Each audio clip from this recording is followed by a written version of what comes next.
శరణో శ్యామలాంబనికు శరణో వేదులమ్మ సరస్వతి సరగుణ రామమ్మ శ్యామలాంబనికు శరణో చేతులమ్మ సరస్వతి సరగుణ రామమ్మ నలుగు వేదముల నాయకివమ్మ నాలో నిన్నే నమ్మితినమ్మ యాది మరవకమ్మ సరస్వతి యాదరించవమ్మ శ్యామలాంబనికు శరణో చేతులమ్మ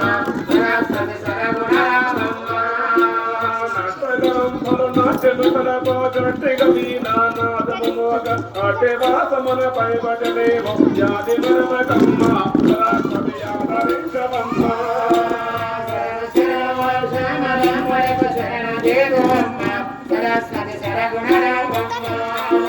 సారగమమ్మ బంగారు తల్లి భజన చేతునమ్మ సరస్వతి బాధమల్పవమ్మ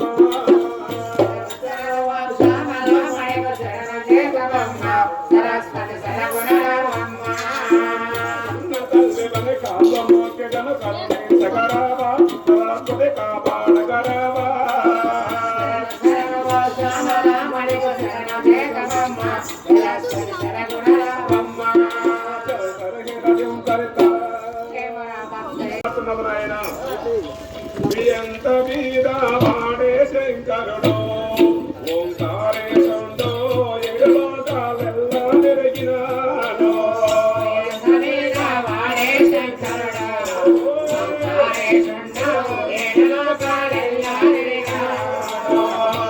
ఇంత మీద వాడోయమ్మ ఎనిసే పొదవాణి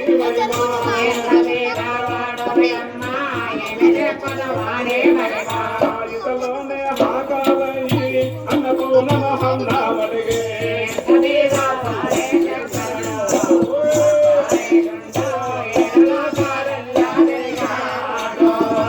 పక్కనే పార్వతి ఉండగను పరివేకారంలో కదులా గంగాను ఓడినాడు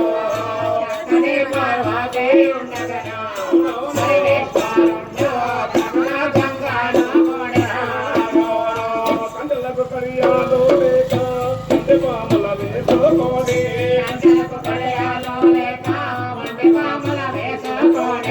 ఎక్కడేమీ లేక చూసి అంత విషమో మింగినాడు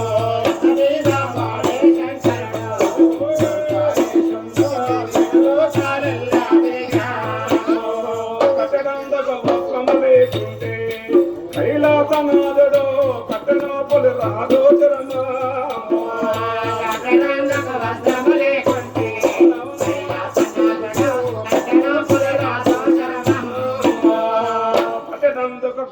లేక శూలము పట్టే శృంగార బిందు గాని లింగములో దాగినాడు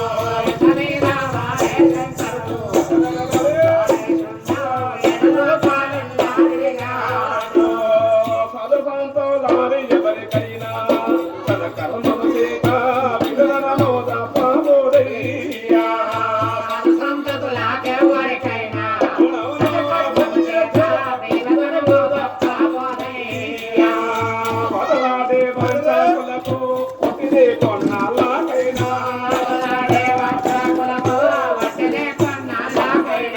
మదిలోన మరిపీతనమే పిడతనము లక్షణము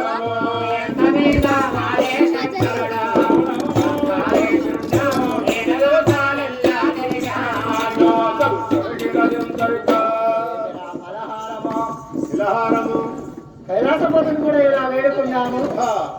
2 గంటలపై వెలిసిన శ్రీ శంకరుడిని మనం మనసారా ప్రార్థించాం.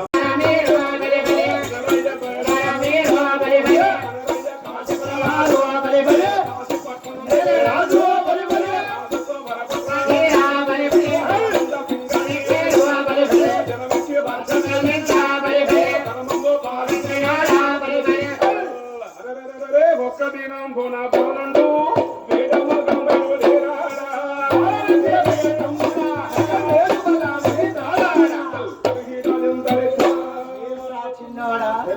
ఎక్కడ అవతారం మారి వస్తున్నాడు.